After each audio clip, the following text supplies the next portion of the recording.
Nah, yang berikutnya nih bukan duo tapi trio.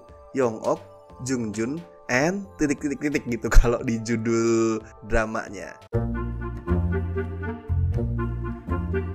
And di sini tuh adalah Lee Yong-hui. Dia itu kakaknya si Young-ok yang tinggal di, gue lupa tinggal di mana ya, tapi di daratan pokoknya lah, bukan di Jeju. Dan dia itu punya Down syndrome. Nah, di sini nih waktu itu sebelum episodenya tayang, gue tuh sempat khawatir. Karena gini, Our Blues itu ya, ceritanya tuh kayak itu loh, selalu kayak meniti sehelai rambut yang dibelah 7. Jadi sering banget ngambil resiko gitu. Isu-isu yang sensitif, yang risky itu sering banget diangkat dari awal. Depresi, marital affair, hamil di luar nikah, dan segala macam itu ada. Dan somehow naskahnya selalu berhasil melewati itu. Kelihatan kayak waduh nih ofensif. Ternyata enggak. Selalu punya sensitivitas yang bagus, nggak pernah kerasa ofensif. Tapi ini Down syndrome ini on different level. Ini salah dikit aja, waduh hancur. Tapi sekali lagi tidak. Itu yang gue amazed dari drama ini, nggak kerasa ofensif. Yang utama itu karena konteksnya tuh bukan tearjerker.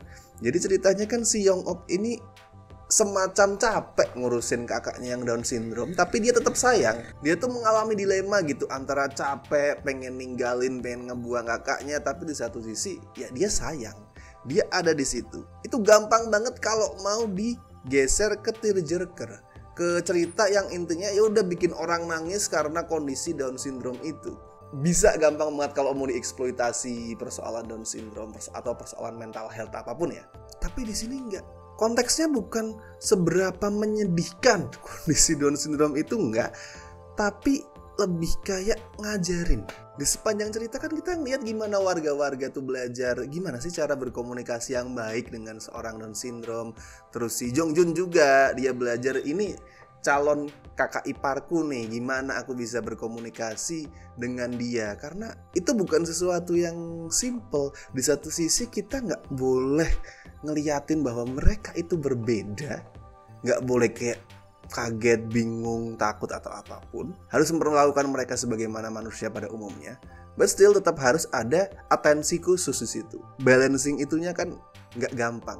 Nah, di sini konteksnya adalah ngajarin tanpa harus kerasa menggurui ya. Ngajarin, ngasih lihat, ini proses belajar karakternya untuk bisa berkomunikasi dengan seorang Down syndrome. Dan yang gue suka adalah cast-nya beneran seorang aktris dengan Down syndrome. Jung Eun-hye namanya. Di sini karakternya dia itu digambarin seorang jago gambar, dan in real life dia emang seorang ahli gambar. Dia itu gambar karikatur di pasar mana gitu, gue lupa, di pasar deket sungai di Korea pokoknya dia emang sudah punya reputasi sebagai seorang Down syndrome yang jago gambar. Maka dia sebelum ini udah punya dokumenter sendiri. Cerita dia yang jago gambar tuh sempat diangkat di dokumenter Please Make Me Look Pretty. Itu juga rilis tahun ini, cuman gue belum nonton karena gak ada di platform manapun. Tapi kalau udah ada pasti gue tonton, menarik gitu. Terus ada pasangan Chon-hui dan Eun-gi. Ini pasangan yang paling unik buat gue. Unik karena jarak usianya tuh jauh banget ya.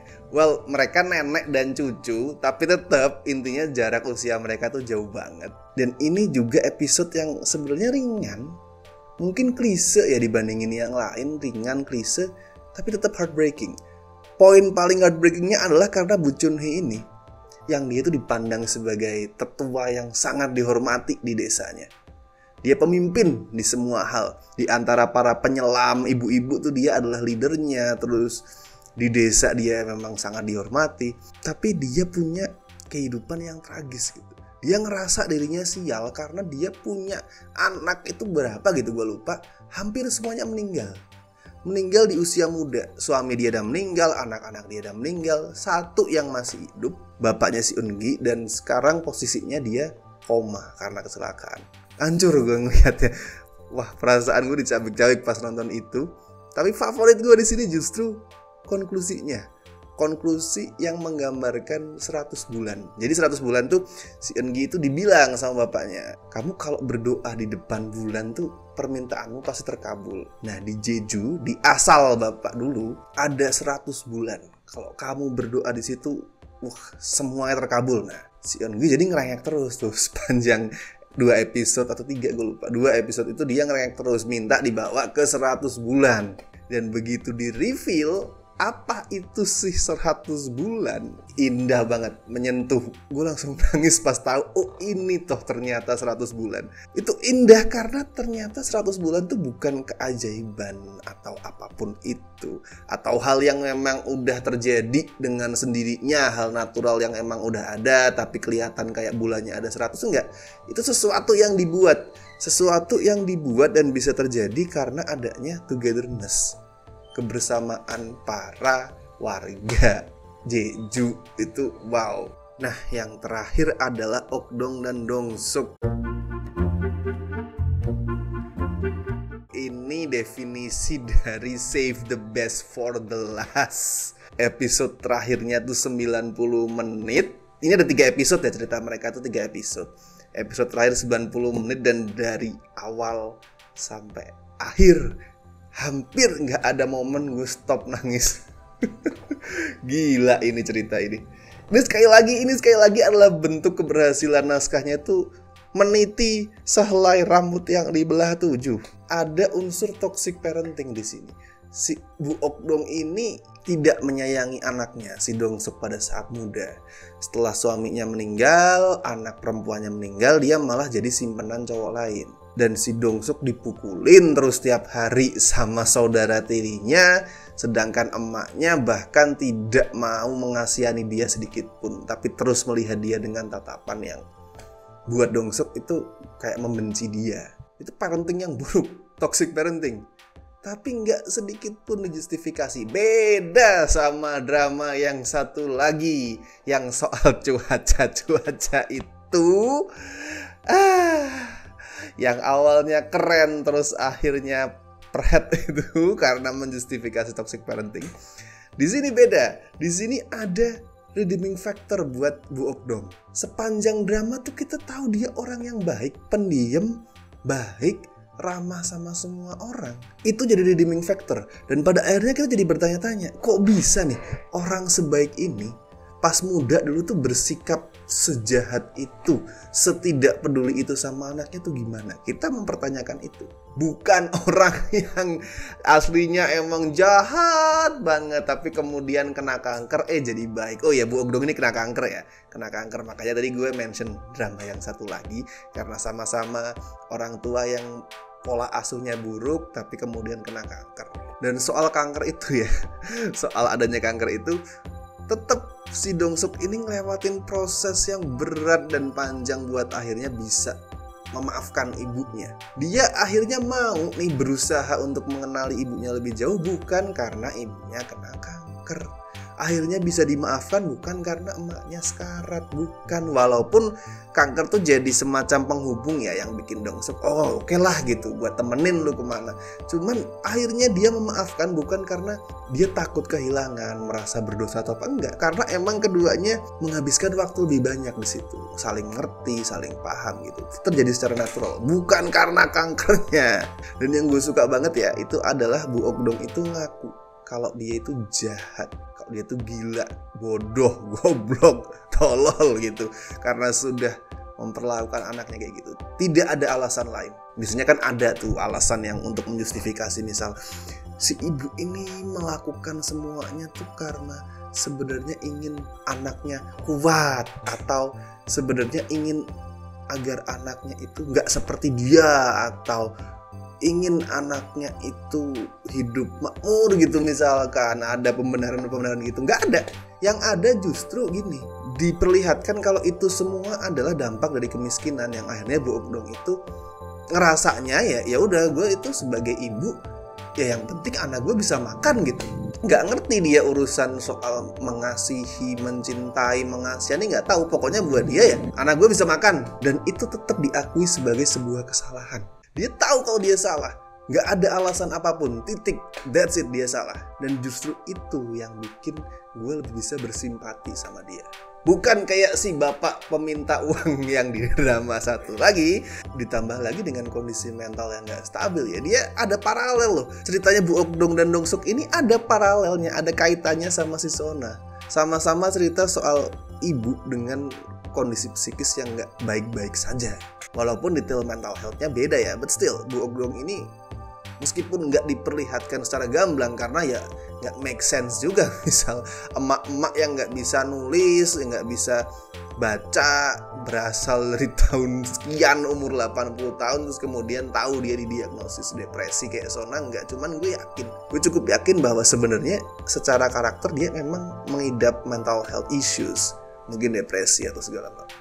Jadi ada paralel. Si Dongsuk akhirnya jadi bisa lebih memahami mungkin karena dia udah belajar sebelumnya. Kayak gue bilang kan, hubungannya Dongsuk sama Sona itu soal proses belajar. Dongsuk belajar di situ. Oh, orang dengan kondisi mental yang seperti ini tuh sikapnya kayak gini toh. Mirip ya sama ibuku ya, dia sempat ngomong gitu kan.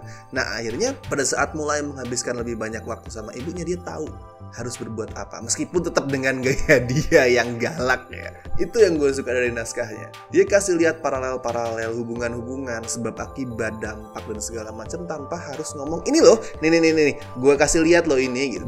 Emang penuh hal-hal subtle Our Blues ini.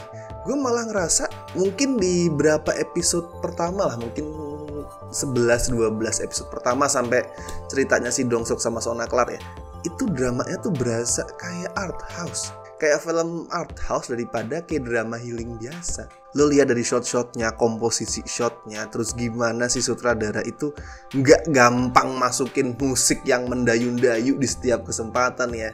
Agak dihemat musiknya, sering nampilin suasana yang sunyi. Terus gimana nggak semua fakta-fakta dramatis tuh harus diperlihatkan dengan dramatis. Kadang cukup lewat obrolan casual yang nggak perlu didramatisasi, nggak perlu dikasih penekanan gitu. Kayak misalkan pas si Sona sama Dongsuk ngobrol, si Sona ngomong kalau bapaknya bunuh diri, itu nggak ada dramatisasi apa-apa, cuman udah mereka jalan kaki berdua ngobrol casual, that's it. Walaupun kemudian makin ke belakang tuh makin kerasa lebih konvensional treatmentnya ya. Dan gue nonton Our Blues ini rasanya kayak jadi warga desa. Maksud gue tuh bukan kayak wah bagus banget, apa karakternya likeable jadi berasa dekat sama mereka, enggak sesederhana itu.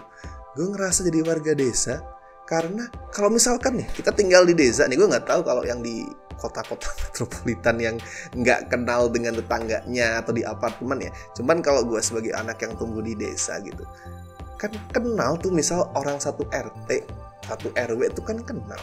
Dan nggak ada satupun dari mereka yang kita anggap tuh perfect, sempurna tuh nggak ada. Walaupun misal si A nih kita tahu, wah itu orangnya baik banget. Tapi kemudian di belakang, keluarga kita kan ada kalanya ngomongin ya, iya itu si A tuh baik, cuman sayang dia punya kekurangan apa gitu, tetap diomongin, digibahin. Gak ada yang sempurna di mata kita. Sama kayak warga-warga Our Blues ini, gak ada satupun yang sempurna. Kadang gue benci sama mereka, kesel sama mereka, tapi di episode lain gue sayang sama mereka. Gue suka menghabiskan waktu sama mereka karena mereka manusia biasa, kayak warga kampung biasa yang gak sempurna. Even Eunhee ya, Eunhee yang buat banyak penonton tuh wah itu lovable banget, gue tetap ada momen kesel sama dia. Gue kadang ngerasa kayak ini orang kenapa senang banget ikut campur sih dan menasehati ini itu. Gue kadang kesel sama dia, tapi lebih sering gue suka, sayang, care sama dia. Kalaupun ada karakter yang kelihatan sempurna, itu bukan karena dia sempurna, tapi karena dia itu supporting yang emang gak dikasih penceritaan tersendiri. Emang kita nggak terlalu kenal sama orang itu. Ibaratnya kalau di desa tuh, oke, kita dari RW 4, itu orang dari RW 3 yang jaraknya lumayan jauh gitu. Kita tahu ada orang itu, kita tahu mungkin kerjaan dia apa, kita tahu dia orangnya baik, tapi detail dia secara personal lain-lain kita nggak kenal. Jelas sih Our Blues ini salah satu yang terbaik tahun ini. So far mungkin kalau disuruh ranking masuklah top 3 lah. Ada pokoknya yang lain, nanti tunggu akhir tahun gue review. Cuman so far kayaknya masuk top 3 K-drama 2022. Kalau gue suruh kasih nilai 9 out of 10 untuk Our Blues. Oke, tadi adalah review gue untuk Our Blues, K-drama 20 episode yang bisa kalian tonton di Netflix. Lumayan panjang ya kayaknya ini reviewnya, gue gak tahu berapa menit. Cuman ya namanya juga review drama, panjang pula 20 episode ya, bukan 16 atau 12 episode yang sekarang lebih banyak ada, tapi 20 episode.